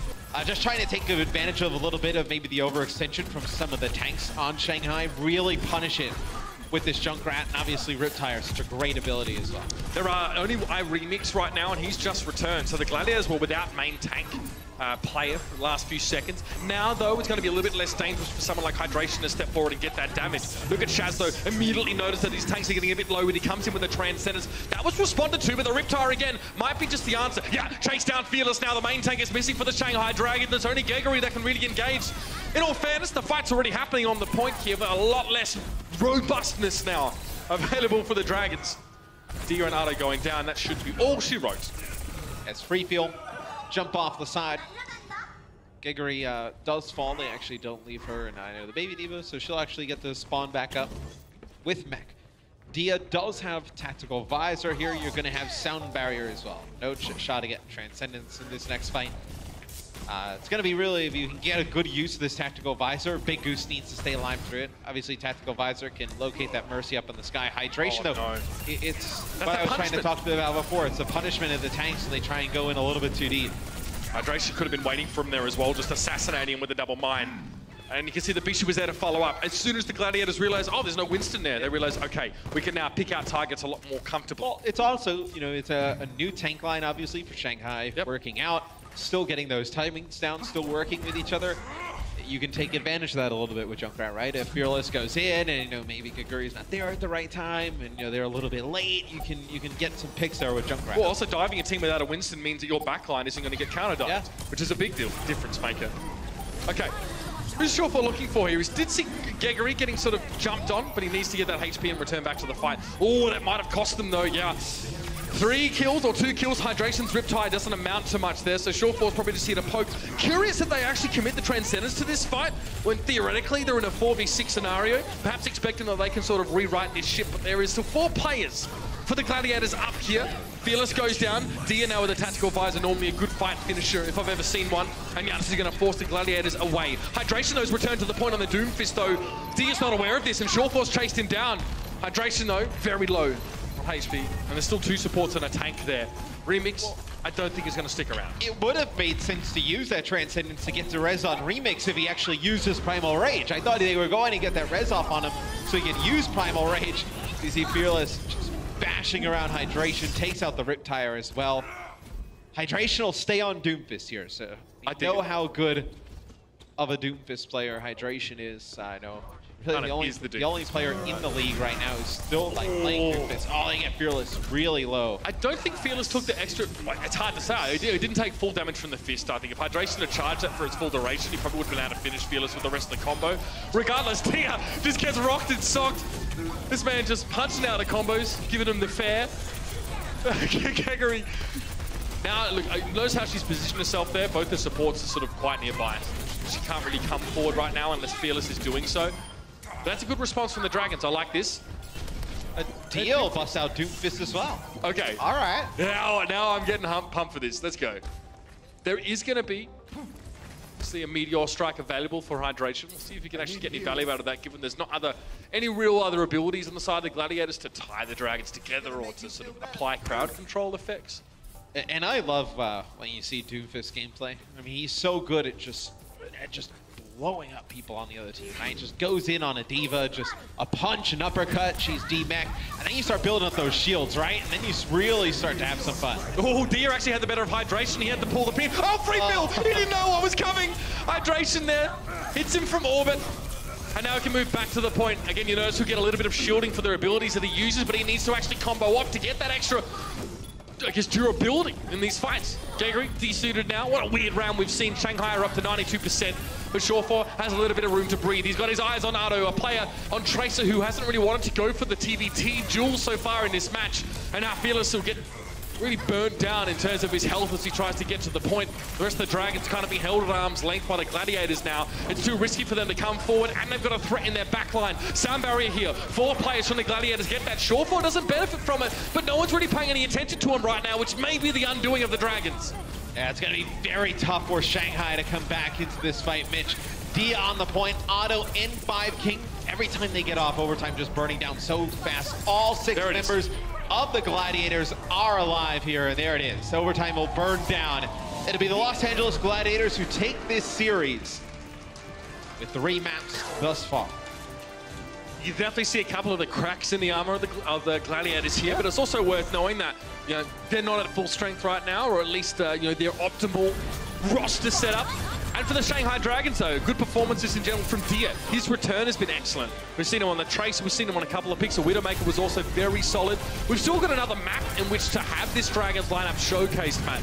So we're sticking around for that one. We hope you guys do too. This is the Overwatch League. We'll be back after the break. The Overwatch League is brought to you by Omen by HP, the official PC and display of the Overwatch League. Intel, the official computer processor of the Overwatch League. And by T-Mobile, America's best unlimited network.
there's going to be that additional pressure here to stand up and get the job done.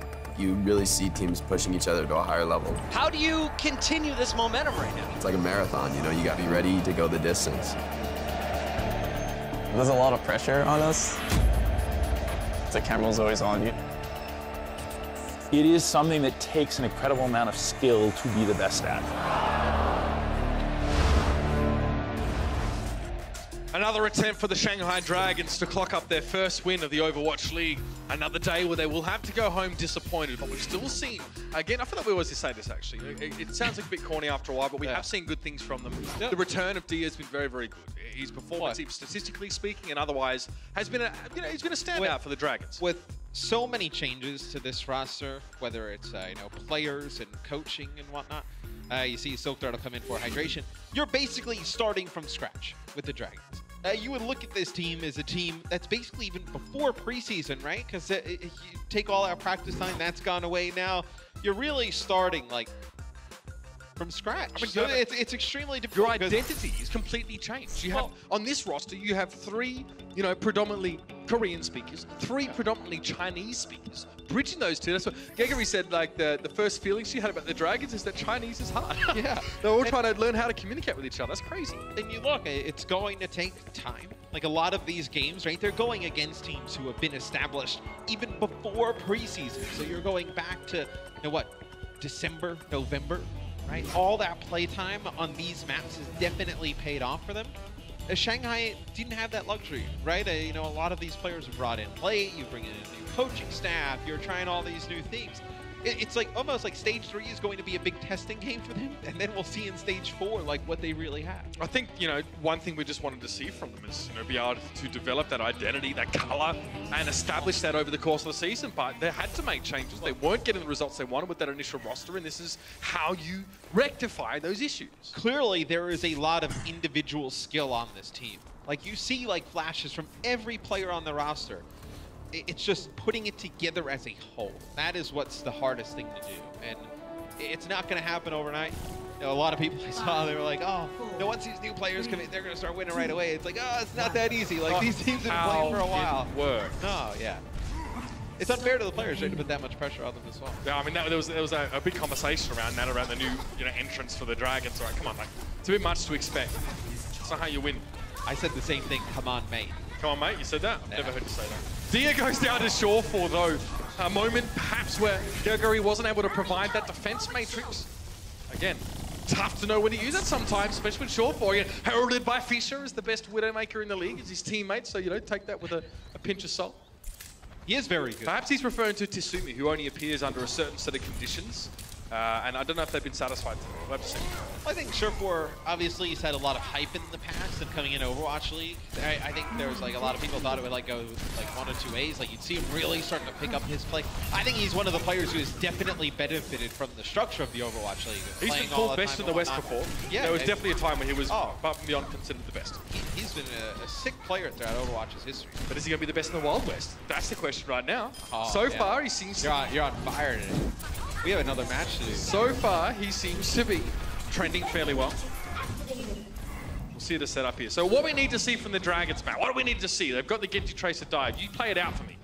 Dia's got a pretty good Widow. Why not just challenge Sherfor with it? Is that what you want to see? Yeah, I mean, I'd like to see them go Widow Tracer. Put auto on. The issue is how comfortable are you with auto on Tracer? Is that what you want to commit to? Because I think you like Dia's Widowmaker, but what about auto's Tracer? This is where having somebody like a Snillo, where it's maybe Damon comes in, right? And then you have 2 players who can play Tracer at that high level. Well, not a terrible start to the fight here. You saw the Transcendence come out for the Dragons. After the pick, Shawful got taken down by Otto in the beginning, but the Gladiators were able to just sort of surge forth about midway through the fight. Hey, Freefield, nicely done. Cleans up Silkthread there inside the bottom of Big Earls. Remix and Bishu are all about it right now. Dia's kind of caught in the mix, and Shawfall's about to return back to the fight. So that window with no Widow has expired now for the Dragons. They have made some progress with the payload map, but it's not been much. Well, I mean, the issue is if Dia's not, because right now you have Fearless, Gregory, and Otto who can put a lot of pressure on Sherfor in the back on Widowmaker, right? if they're doing that, Dia has to be the one that's harassing supports. If you're not killing supports, and then you're not diving all the way into the back, and you can't even make it back to the Widow, you're really not accomplishing much. So you need to really commit to one or the other, at least try and coordinate some type of play. Oh, that's Fearless trying to go in there. He realized that even if he got burst down, he'd have the Primal Race to rely on. Problem is, his dive didn't actually yield any early picks for the Dragons. He was looking for Shaz, he didn't get him, but Gagary's gonna fix that nicely. She gets the D-suit and 2 kills. Big Goose and Silk Thread are down. So that Mercy there that we're hoping to see a Valkyrie from for Gladiators, now taken out of the picture. Perfect start to the fight. It's not that common.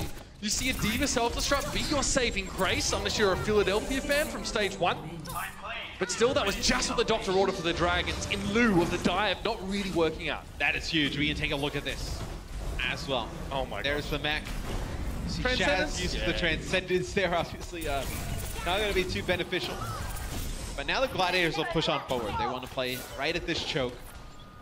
This is where we see a lot of teams maybe go over towards like Sombra. And this is why you see Silk Thread in the game, so they can play that Widow Tracer. A lot like how I said, maybe like in the future, like Damon comes in and plays for Shanghai in a map like this, because you want to play Widow Tracer the entire time, and you believe your main Tracer player of sorts. Obviously, the Gladiators' main Tracer is Asher, but he's not in the lineup today for any of the matches. But this is what you would go to. I mean, and we've seen Damon in contenders as well for NRG, very impactful. Him and Stratus for a great DPS combo. Transcendent, so that's been forced out. That's exactly what Silk Thread wants here. When we talk about his trace, we haven't seen much of that prior to him joining the Gladiators whatsoever. But that was exactly what the Gladiators needed to see happen there. Pulse Bomb is, you're more than happy to commit that. He's a third of his way to his next one. And now the Dragons are lacking that very key support ultimate. Five King doesn't have his sound barrier either. So the Dragons are sitting ducks at this stage. Annoyingly, Surefour can't get 5 King behind the payload, but he will be cleaned out. And they just pocket Surefour through all that pressure that Fearless puts down. That allows Remix Bishu in Silk Thread to go into the back line. He'll eliminate some of those players and gives Bishu enough time to come back and peel and take out Fearless. How do you press Surefour? So you already mentioned playing a Widow against him. What else?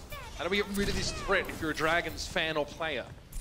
It's difficult on this stage of the map. It's almost like second point of Dorado, right, where like the defense controls all that high ground. Like you kind of need that Widowmaker to just at least put some pressure on. Because right now, Surefour can like stand out in the open. There's not any long range damage that's coming on through. The Dragons will use their sound barrier just to get through.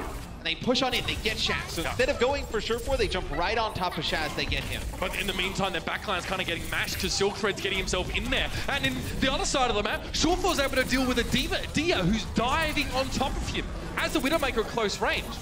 So between Silk Thread and Surefour, both the front and back lines of the Dragons are struggling. And Surefour basically runs all the way back to the third part of the map, and Fearless just chases him all the way there, so you don't have that Winston to jump back onto the payload, helping you get rid of some of the tanks here for the Gladiators. But Shanghai does hold on, some big kills from Dia.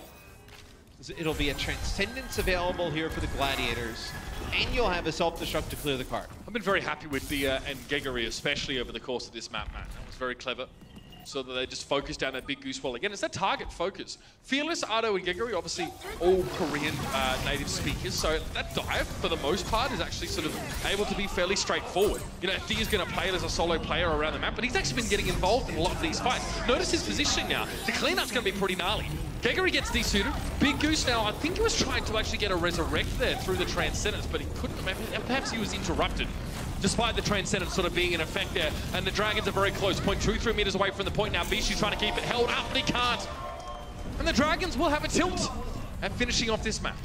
Yeah, and I know what the Dragons are going to try and do is, play over towards that top choke and then send Otto in there with that Dragon Blade, just cut through everybody up. He falls before they can even get that type of play going. But, Fearless, Gegary dive all the way in. They're able to help clean up some kills with Dia. Surefour will switch off of Widowmaker, go to McCree. Waiting for Silk Thread. Again, if he can force an early recall on Silk Thread, that could be when the Dragons could start the dive, knowing that the Tracer couldn't actually get to their backline safely.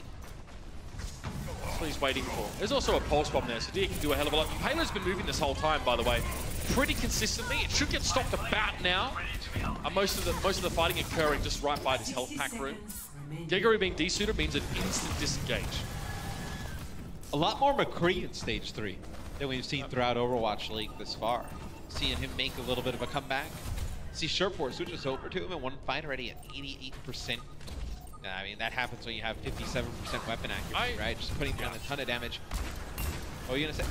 No, I don't mind that you can use McCree here because attacking teams can actually flank both left and right on you. So having someone that can sort of cut, do exactly that, flash up the Genji as he gets aggressive. Once again, Gregory delivers a massive self-destruct, gets a DC on Bishu, and also finds both supports. Again, this reminds me of Poco in the Philadelphia Fusion. She is single-handedly breaking open these fights. She's kept them in this map with 5 self-destruct kills. I mean, to take out a lot of the Gladiators at point A, and then here to even give them a chance of pushing the payload to the distance. Wow. Shell at the moment now. She's got more to be done, though. Transcendence from both teams being thrown over on the point. Gregory, again, she can do a lot of that damage towards, you know, enemy main tanks as well. Get up close to Remix, start to pressure the Winston away from her backline. Shawfall, though, deals with Fearless. You can see Dia goes very deep and is forced to recall out pretty quickly. Self-destruct thrown in. Not nearly as impressive as Gregory's earlier on, but she now doesn't have the opportunity to go for that. She gets desuited, pushed back. Flashbang doesn't connect with Fire King, but he can't get close enough to the payload, and Silkthread chased all the way down to deal with Free Feel. And for the Shanghai Dragons, a result like this, nothing to be turning your nose up at. No. I mean, they basically push it all the way to the distance. We can take another look at some of the fantastic Diva ultimates from Gregory. This one over towards the end. Oh yeah, you see Big Goose up in the sky. Shaz may also have been watching the Diva Bomb and sort of backed into, not realizing that he was sort of in the corner. Sometimes, obviously, if you check the Diva Bomb's position, you can get yourself stuck up against a wall. We point this out, though, because at this point in the Overwatch League, you notice that most teams are using Diva Bombs purely as remeching mechanics or to get your health back, purely because most teams sort of know how to play around them. If you get enough warning, you can always sort of just break out and disengage. But, you know, you were playing that into a team that features, you know, things like a McCree, the Zenyatta's there, so mobility is not always at a premium. And also, if you're a Mercy and you don't have anyone to Guardian Angel to, that will get you out of trouble. And you'll also go up in flames yourself. And we mentioned how big she was in the first half for Shanghai. She leads Shanghai in elims, second in final blows, tops in overall team damage. Least deaths. Least deaths. As a Diva? Yeah, there's a... As a Diva with like the highest amount of kill contribution, the least deaths, this is very... I mean, there's not much else you could do, right? I mean, you look at her damage compared 30% damage contribution. I mean, you look at her damage compared to Bishu on the other side. Obviously, you know, something to be said between defending and attacking, right? You know, a little bit of a different role. In also doesn't help that Ardo had a bit of a rougher game in terms of his damage overall. It's true. Still happened, though. So, you know, Bishu's sitting at, you know, what, a little bit over 5,000 damage. Gregory's sitting at a little over 8,000. So you can see the damage she's able to put down. Perhaps she's trying to... Gregory might at this stage be just trying to spot out some people. You also just let your micro rockets go at the spawn door just to try and get a little bit quicker towards your next ultimate. 5 self-destruct kills also help out with the damage that is a thing. That is definitely a thing. This was we have a self-destruct damage counter do it. That'll be interesting. I guess it doesn't really matter. It's all about kills here. Right, so Gregory backs away and does rejoin the rest of the Dragons. What's Remix looking to line up here? Okay, spots out the majority of the Dragons that are all clumped fairly closely together with Free Feel on the high ground. They're getting aggressive with, you know, 5 King speed boost. I was going to say, if you're going to play this comp from Shanghai on defense, you have to be aggressive. You can't just kind of sit back, right? Because they are playing a full-out dive on defense with that Lucio. With a Lucio? Yeah, which usually you would see like Mercy in this kind of situation. Free Feel has no chance to live there. There's no one even close to him. I mean, no, he didn't have any support. You can't expect Gregory to peel from when she's already diving at the time as well. So a little bit tough there. Perhaps decision-making forks could have been better navigated, but regardless, Ardo there can't block lightning, my friend. And Silkthread finishes him off after the reflect phase is up. I mean, how would you have liked her to peel? Just turn her back to the Widowmaker and just fly up to the top big girls? I mean, Free Feel was already weak as well, so I mean, not really much chance to keep him alive anyway. There's some people that notice as well that sometimes they use Reflect instead of Deflect as the ability name, but technically, if you're aiming the damage back at the damage giver, it is a Reflect. But obviously, the ability is called Deflect.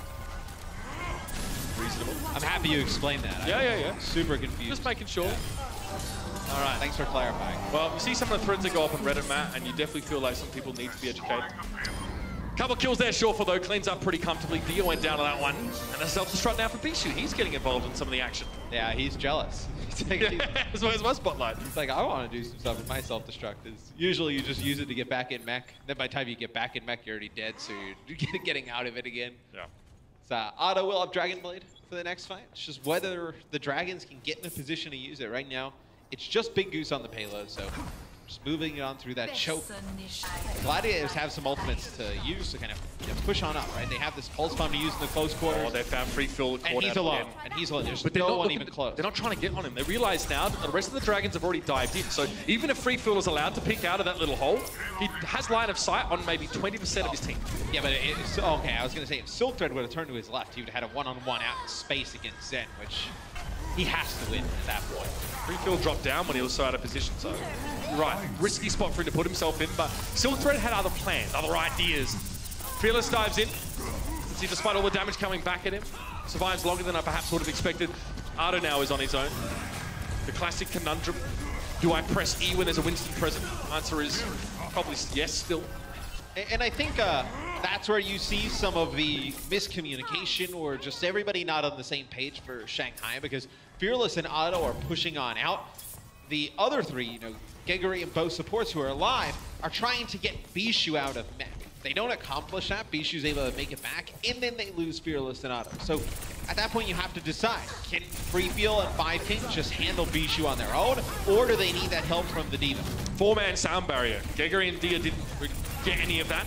Could be dangerous. Now's the pulse bomb gets stuck on the rest of the Dragons. Overshield has expired anyway. Now it's where the real damage starts coming in. Good layering of support ultimate though. Freefeel now goes for the Transcendence, but already having lost that D.Va, Otto can't really get to grips with any of his intended targets. He does note with interest that Shaz has veered off to the left after his Transcendence had expired. But Shawfor, Matt is sitting on the left here of Otto and has so much room to breathe. You see he just domes that Genji.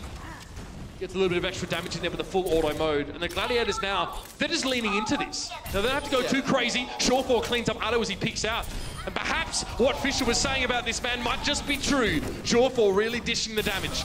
And Gregory, again, getting desuited straight into the crosshair. Fearless goes on in with Otto when they use the Dragon Blade. Dia is there as well. When the blade wears off, it seems like another little bit of a miscommunication where everybody falls back. Fearless is still going after Shawfor at that time, then realizes has no teammates in the area, tries to jump back out, gets picked off, you lose your main tank, everything starts to spiral out of control from there. So, look, I think these are problems that Shanghai can definitely correct. It's not going to be a week.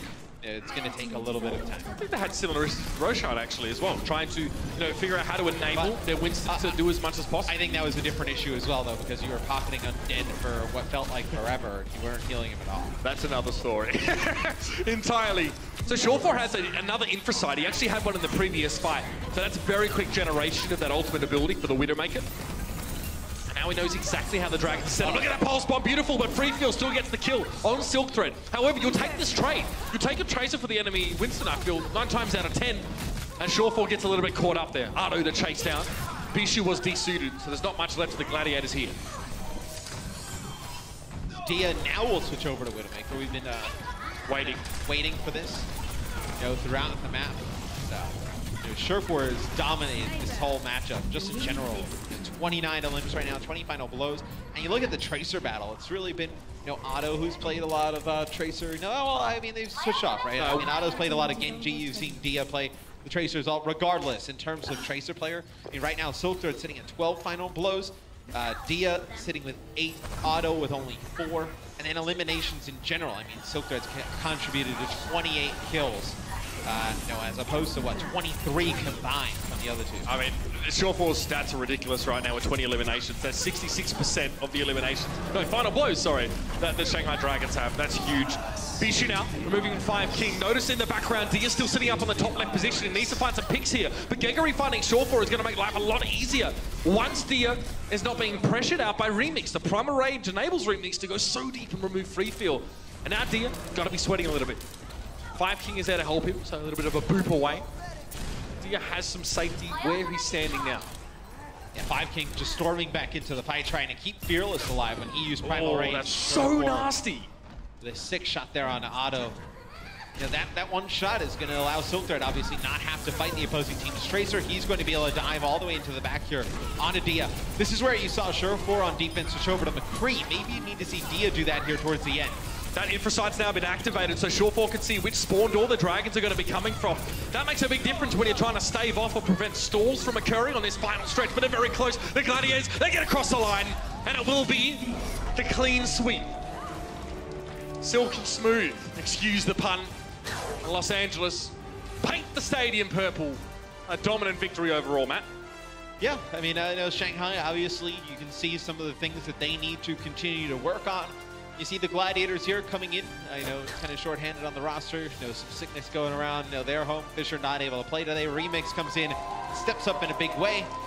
They're able to get a big win here over Shanghai. I know when you have some guys who are sick, you need to have those backups who come in, play at a high level. Thankfully for the Gladiators, they have that. I mean, my report card for Giggery and Dia over the course of this series has been very good. Freefield had a very good map 4 as well. We did mention that he had a very quiet performance over on the pool in general. Stepped up, saw a couple of those big Zenyatta picks coming through. We need to see more of those for the Dragons. Again, it's a building process map. Could take a while, could take all stage, could take all next stage, but they're here to stay. So let's see how they go as we head into the future. I'd say for the Los Angeles Gladiators, though, sitting at 11-11, these are the maps that they need to win. These are the matches they must take away. Now we're going to leave you guys with some images of Shawful and Co. dealing death. It's been a pleasure to kick things off here on week 2. Hydration Man agrees. We're going to the desk to break this one down. The Overwatch League is brought to you by T-Mobile, America's best unlimited network. Omened by HP, the official PC and display of the Overwatch League. And by Intel, the official computer processor of the Overwatch League.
Hello and welcome back, Blizzard Arena, and everyone watching at home. My name is Zoe, and I am joined by no other than iRemix. Please give it up for this young gladiator who has just been playing on stage. And you guys were victorious. 4-0 is the end result of that game. Now, only just this morning, your team actually found out that Fisher won't be able to play, so you were subbed in on quite a short notice. How prepared were you?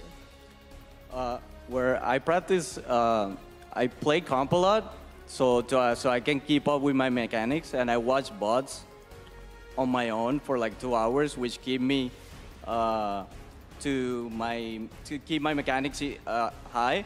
But also when we're like in scrims, I'm able to spectate the games and see a game from another perspective, which helps me a lot.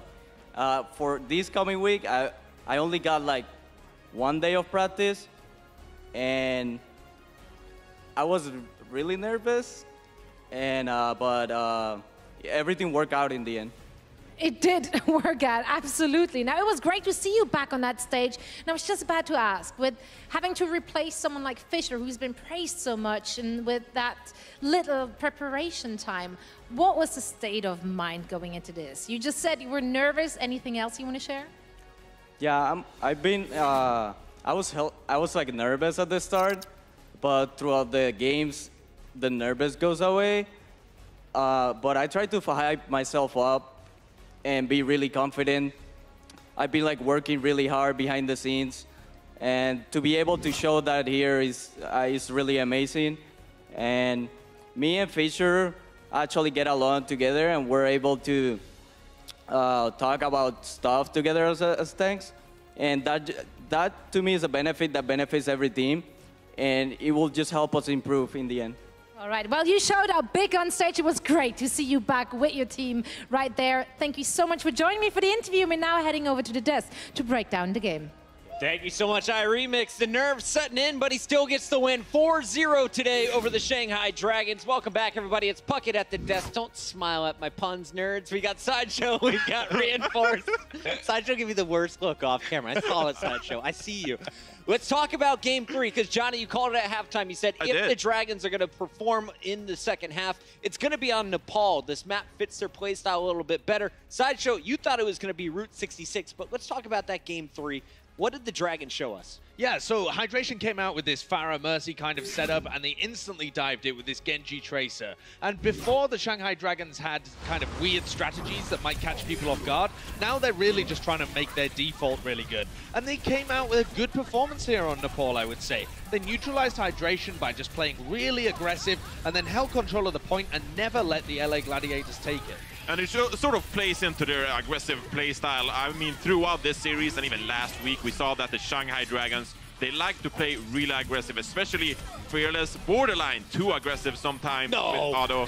No, not at all. According to Puckett, you can never be too aggressive. Exactly, yes. exactly. Well, it's all about the main I agree. Well, we have a good sentiment here on the desk, of course. You can never be too aggressive. You're always creating space. So overall, I think that the Shanghai Dragons, this map played into their playstyle, right? And we see a pretty good performance coming out, but Gladiators, they win it at the end. I think in general they look a little more coordinated on control maps. Perhaps it's just the fact that you're all fighting in a small location and you're all kind of bunched up together. And Dia had a really good performance. I love the fact that now that he's playing alongside Ado, he's kind of being allowed to flex onto different heroes, and he can even pick up the Tracer. At the beginning, he went ham on the Tracer. When they were playing on Village, went 7 for 1 and was able to tear through everybody there. Helps his team get up. That was 50% of his team's entire kills at that point in Nepal. So he was putting up big numbers. This guy has kind of been unlocked. But just in general, Shanghai are kind of a team composed of these rookies with potential. So it's difficult really to get the best results. Those numbers are actually ridiculous. 7 final blows in 3 minutes and 17 seconds. That's putting them at 21 limbs and final blows per 10 minutes. That's amongst the top 5 in the league. That's ridiculous numbers right there. But he only played it for 1 stage. Yes. Need to see more of that in the future. Let's talk about the Widowmaker, of course. I want to mention we saw some Widowmaker coming out from Dia in the preseason. He was great on that hero. So perhaps warming up, getting used to it again, we'll see some good things. Honestly, I feel like the best thing that happened to Dia was Undead being released from this team. Now he can shine in those heroes he's more comfortable in. Yep. And, of course, we know Otto's bringing on the Genji. Let's talk Game 4, though, and let's focus here on the Gladiators. They walk away with the 4-0 today. Who impressed you both, boys? Well, I think for me, it's got to be Surefour. Yeah. The guy was playing superbly, to be honest, and just putting up monster levels of performance on a huge range of heroes. I've thought of him as quite a streaky player before. He seems to have a few periods where he just doesn't really hit anything. Yeah. But then when he goes off, he just hits shot after shot after shot, and can really carry his team through almost any fight. And this is a hero he has practiced quite a lot. I've even watched his stream, and he said himself that sometimes he's feeling the Widow, sometimes not so much. You know, he's playing a lot of Widowmaker only deathmatch to get this aim going. And as Fisher said himself, he actually complained to Surefour about his Widowmaker for some time. But Surefour, he has put work into it, and this hero is becoming one of his best heroes. So honestly. pure. So pure with those headshots Yeah. with the Widow. You saw some nice Diva bombs coming in from Gaguri as well, but at the end of the day, it's all the Gladiators. A little bit better teamwork, a little bit better chemistry, and some star plays coming in from Surefour. Guys, it's no surprise. Our player of the match sponsored by Omen by HP. We're just going to keep talking about the Canadian named Lane. Surefour. Yep, and he is an excellent player. And in terms of how they're utilizing him, you saw that before this game, he had played 70% of the play time for the LA Gladiators. I think they'll keep it up with that. You know, he'll come in for the maps where they need him to play alongside Silk Thread so that they can play the Widowmaker and the Tracer. They can play the Genji Tracer Dive. He can play such a range of heroes that it really enables Gladiators. I mean, it's so odd, right? Because now we have Silk Thread in the lineup. We didn't see barely any Asher today. And then we have Surefour with 37.7% of the team's final blows. That's nuts. It's how they rotate these DPS players. Do they know themselves? Because this is very impressive. It just seems to work out for them. They have so much skill for their DPS players in this team. Rotations. Yeah, they know exactly what they're doing. It's all planned out. 29 final blows. Surefour, your player of the match, sponsored by Omen by HP. Our first match is done. It's cooked. It's Gladiators on top. When we come back, though, we got a big battle between two California squads. So when we return, it's San Francisco taking on the LA Valiant. Don't go anywhere.